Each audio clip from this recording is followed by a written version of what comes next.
there, my name is HW, and thank you so much for watching Tone Junkie TV. Pretty cool tone there you heard at the beginning. It's this one right here. What? Press the like button? How did that get on there? Hey, quit laughing. This is serious, okay? We're talking about mid-range here. Mid-range is where the guitar lives. This is no laughing matter. Mid-range, mid-range, mid-range. What the heck is mid-range? How do I get it on my guitar? And more importantly, how do I control mid-range better on the Kemper? Well, let's get into it. When I was a child, I did childish things, but when I became a man, I went after awesome guitar tone. No, when you first start on the guitar, and I think a novice approach to EQ that we all start out with is something like there's bass, treble, middle, that's it. We might understand that as tellies are bright and trebly, Les Pauls are mid-rangey, basses are bassy. But this isn't a sufficient enough understanding when you want to actually go dial in guitar tone and understand why some amps sound different and know how to put that into words and how that's all going to translate into a mix. So it's important that we graduate at some point from treble, middle, bass to a six-part understanding, right? Where we expand each of those treble, middle, bass things and understandings in our head, and we look at them each as two different things. So I kind of like to first think of sound like this. The low end is deep, then we get our bass. So we get our real deep stuff, then the bass. Then we get low mids, high mids, treble, and then presence. Now, in the future, I'm going to talk about expanding that even more, because once you kind of identify about 10 parts of a guitar sound, you really can dial in anything, right? When we really expand some of that presence and understand there's the higher presence and the presence we know, there's the treble, there's the two mids, there's the real bassy stuff, there's actually there's two little trebles in there. Once you get to there, you can really start to just listen to a guitar sound and go, oh, I understand frequency-wise why a tweed is different than a blackface. What makes a Marshall sound mid-rangey, but why doesn't that sound like a tube screamer? And that is what I want to talk about today. Why is a tube screamer mid-rangey? And why is a Marshall mid-rangey? And why are those two mid-ranges not the same? It's because one has a little bit of lower mids and the other has higher mids. And I want to show you how to control that on the Kemper. So that was our sound. Right here I've put this EQ in the X block. I'm going to open that up now, and I've basically got nothing on there. I have a little low end cut. I'm cutting out 80 and 160. 80 is low. Guys, it's deep. It's deep, deep.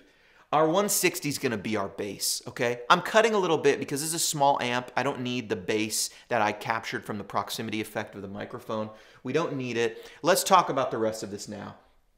320, we're going to consider that our fullness. Leave it alone. We're not talking about it today. 160 might even be a little low for a lot of mixes, but whatever. We want to talk about these two frequency ranges, low and high mids on the Kemper. With my graphic equalizer, I'm a little bit limited in the actual frequencies I can control here. If we were using the studio EQ, we could dial it in, but I want to go really simple so you guys can just see what's happening here, okay? So I've got basically these two things at 0, and you heard my guitar sound. Now I want to play with 640. Tube screamers are going to add a lot of 500, a lot of lower mids, that fat, thicker sound. It's what you're going to get out of a tube screamer.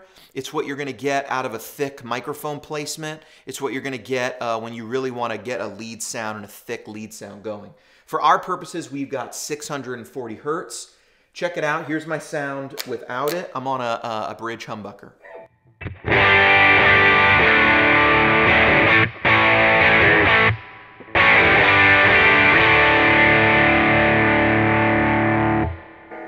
I'm going to boost these low mids now a bit, and I'm also going to lower the mix or the decay time on my verb just so you can hear this a little cleaner. I've now boosted this pretty good. 4.7 on the boost.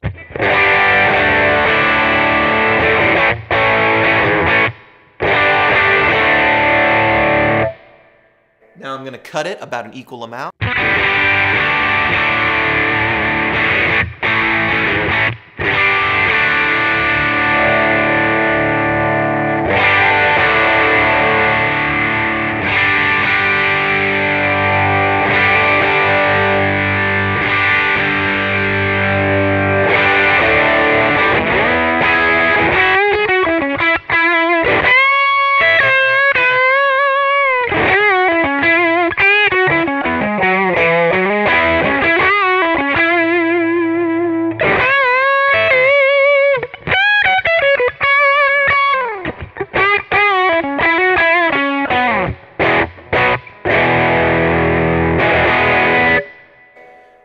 we hearing? Super thick and round, not round on the bottom end, super like forced in the lower mids, really like kind of the lower part of a bullhorn, but without that whiny squeeze, right? It's not honk. Honk sometimes describes a little higher in the mid-range thing, right? But it's focused. We get this very focused.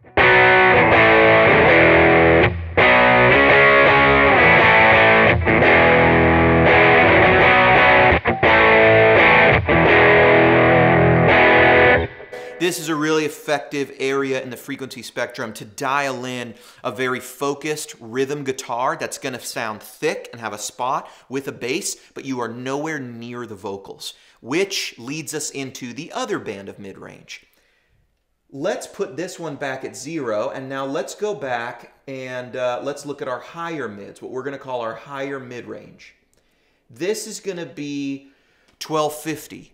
This is going to sound like this.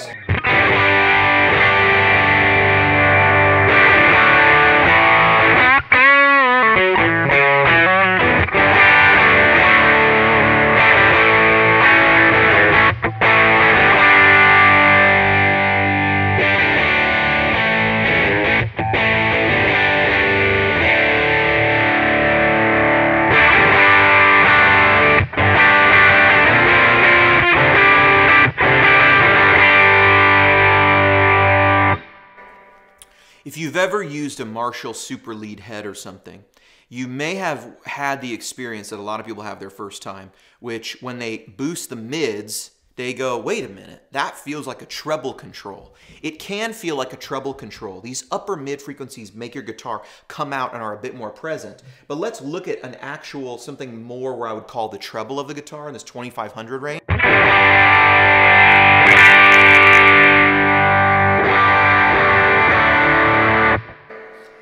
What we can do with this high mids is by cutting a little bit higher on the frequency here, this 2500.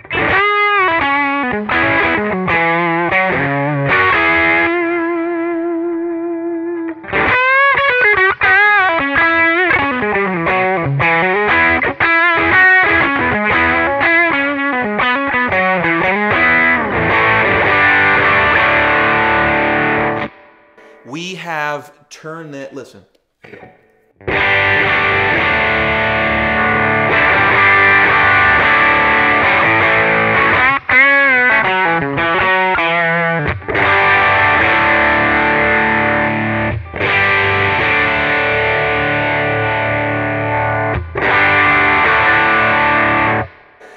If you hear that the way I do, when I turn this EQ on, it's almost somehow darker and brighter. It's brighter in one portion of the frequency spectrum. It's brighter in this upper mid-range present sort of way. Now, I don't mean presence in terms of the highest airy frequencies, right? Like I want to hear the clack and the movement of the string. But you get these upper mids can very much bring a guitar forward and really get there, really get in front of you.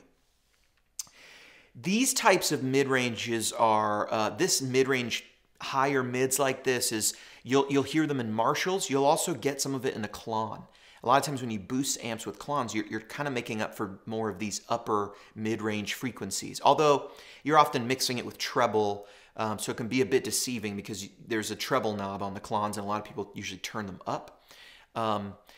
But it's not a tube screamer mid-range. That's the point, high and low. What I like to do, like I said, is cut a little bit of that treble, but listen again, listen to just the high end. When I have it off, listen to the treble.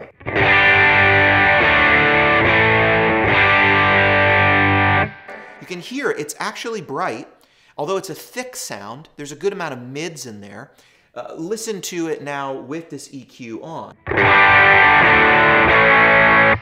If you just focus on the treble for a minute, turning that EQ on makes it darker, we might say. It makes it less trebly.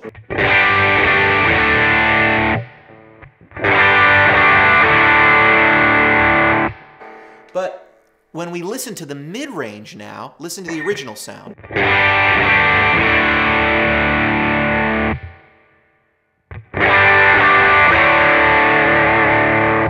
We haven't necessarily gotten brighter when we're listening specifically to those mids that are changing, but we've gotten more forward. We've got more in your face, and we are very focused and carved. If I were to actually cut a little bit of these, a little bit more bass and some of the fullness, you would really get, I could even boost a little bit of this low mid-range, and you'd really get.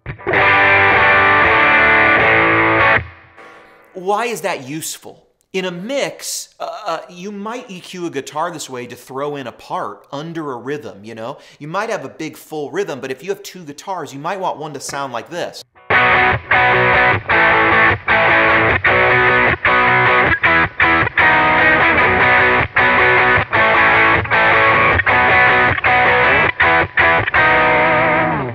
Honest, that's a very Foo Fighters, Dave Grohl type sound.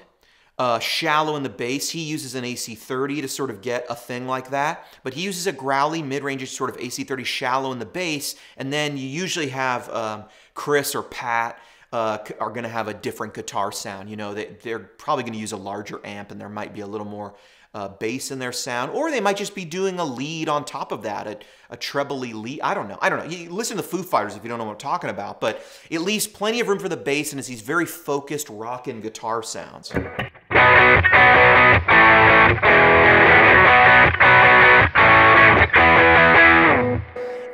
You might hear that as being shallow in the bass.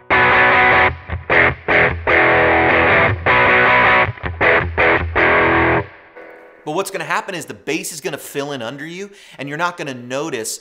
Anything. We talked about in the last video subtractive EQ. This is where studio engineers just have a leg up on guitar players in terms of their understanding. They learn to cut before they learn to boost. And so they immediately are pulling out the high end. Why are they doing, or the low end? Why are they doing that? It's actually to add clarity to your instrument when it's in the mix, so it's not stepping on the bass. It helps both instruments by you not being heavy in the bass. But if I turn that off, right, that's my upper mid. I can have that there. If I turn that off, I can be back at a full sound.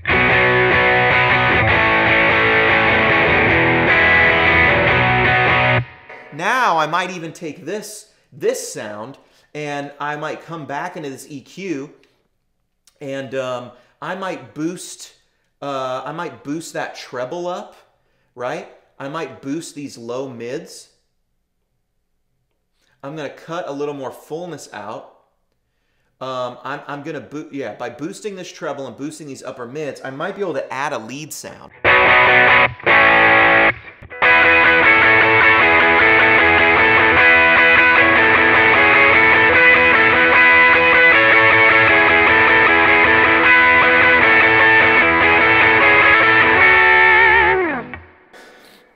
There's so much on its own that might sound thin or a little too mid-rangey. Guys who do mixing are probably yelling at the screen right now going like, yes, give me that, right? It'll sit somewhere. And they have all the room in the world to go with it. But this can really help your live sound. And this is where you really want to dial in some EQs and try to adjust them live. I had the experience early on with my career with the Kemper where I took it live. I went, gosh, it's not really working. Did I make a mistake? Then I just said, okay, here's what I'm going to do. I'm not going to adjust at home anymore. I'm only going to make adjustments to my tone live. And that's where I made all sorts of adjustments that didn't look right, but it made me fit in the band correctly. I started really going, let me move some of this mid-range up. Oh, and let me cut out some bass. And for the sound I was going for, I went higher with my verbs, higher with my delays, because we're talking about Sunday morning stuff, what I was playing at that time. And then I went even brighter with the guitar, but darkened up the delays and verbs. So in the mix, it really fit. When I got back home, I went, oh, should I warm it up a little bit? Should I make it wide? You know, and then I heard, you know, that shelved off bass, and I went, oh, it doesn't sound as full. When the guitar's by itself, you enjoy all of the fullness and the high end, and you enjoy it all as a solo instrument. But when it's in a band, we need to bring it down, and one of the ways we can bring it down is, we talk about subtractive EQ. I'm cutting some high end here. I could cut some bass here. But we can come in here and we can really make our mids poke out, our high mids or our low mids. Let's go back just real quick to these low mids. Let's cut some of these high mids just down slightly. We don't need to do much cutting of the two mids. They're so close to each other, we want to be careful to not undermine ourselves. But here's a boosted low mid with some fullness still on the bottom. I'm going to bring that fullness control, which is 320. Not totally what the video's about, but that's a nice little trick. And now listen to this.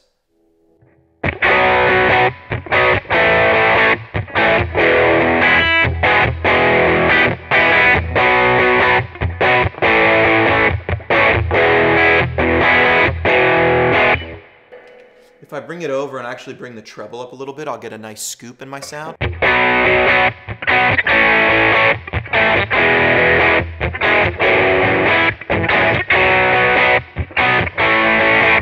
I said scoop, what I meant was a nice clarity.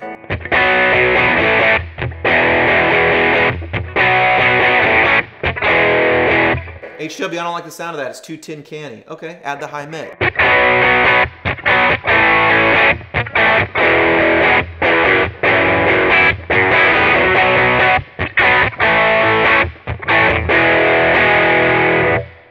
Without any of this EQ.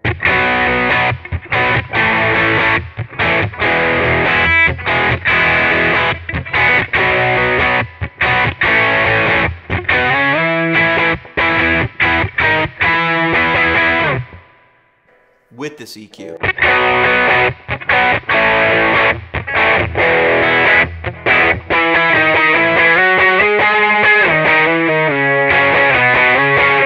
You will cut that mix so good.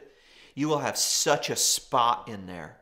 Now, it's important to note, I already with this deluxe have a very tweedy kind of full sound. It's a mid-rangey sound. It's definitely bright.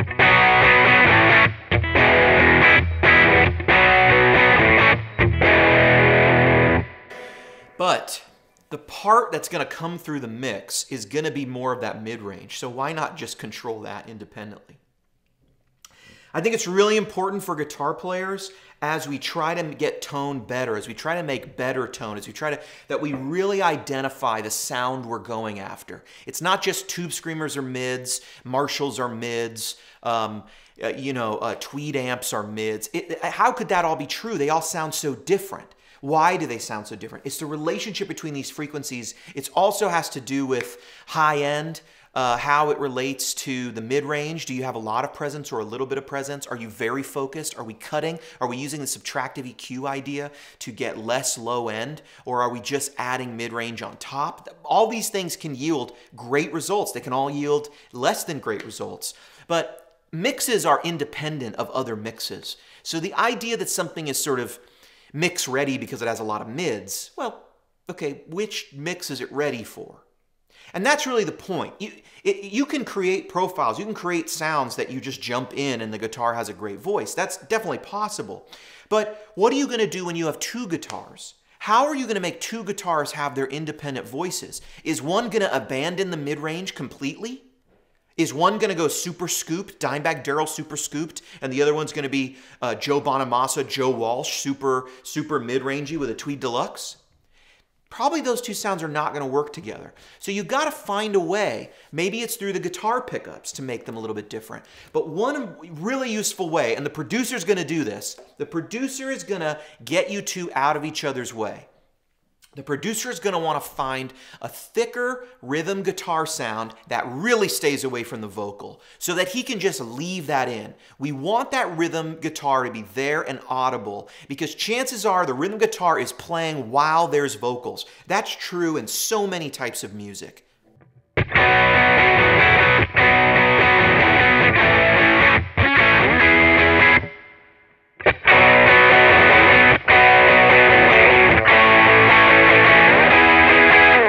We've got a good amount of upper stuff going on there, so that could get on some of the vocals. Yeah, I'm boosting at 2500. But hey, I can hear that just sitting here. Like, I immediately know that. You know what I mean? I can just hear, oh yeah, we were going to step on a little bit.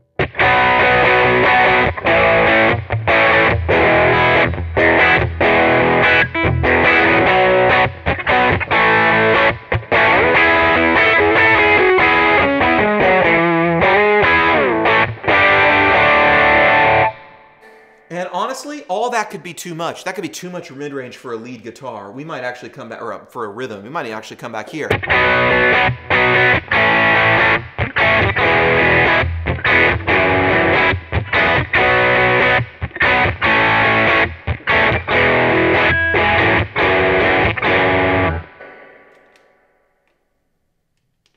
Add a little upper here. Let's not cut that upper.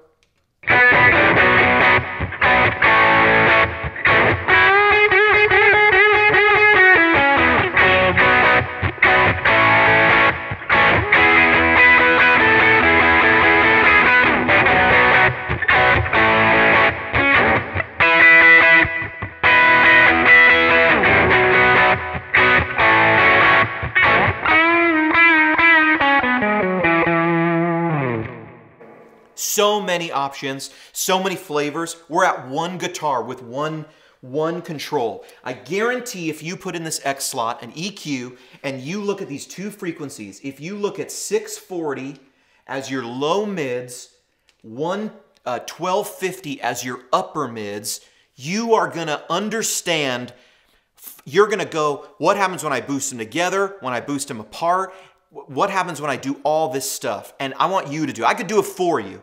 But you gotta do it. You gotta sit down and understand this and see how it works with your guitar.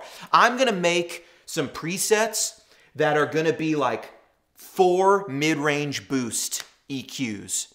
And you can, I'll put them out for free. We'll do that in a video in the next couple days. We'll put those out for free and you can sample them out. We'll sample them maybe in a mix or something. But this is so powerful. So powerful. No other amp, no amps, like a real amp cannot do this. They just cannot do it. It just, wow. Wow. Hey, I hope this has been fun. I hope this has been a cool look at what you can do here with the Kemper. I think it's awesome. This profile, it's in there. It's free. I'll make this a free download. Check it out, you guys. These are really powerful controls. And by the way, if you get some of these videos, like, subscribe, really helps the YouTube and the Facebook algorithm. I have been HW, Double Coffee Day again. You sound great, Rig. Come on, come on. HW, out.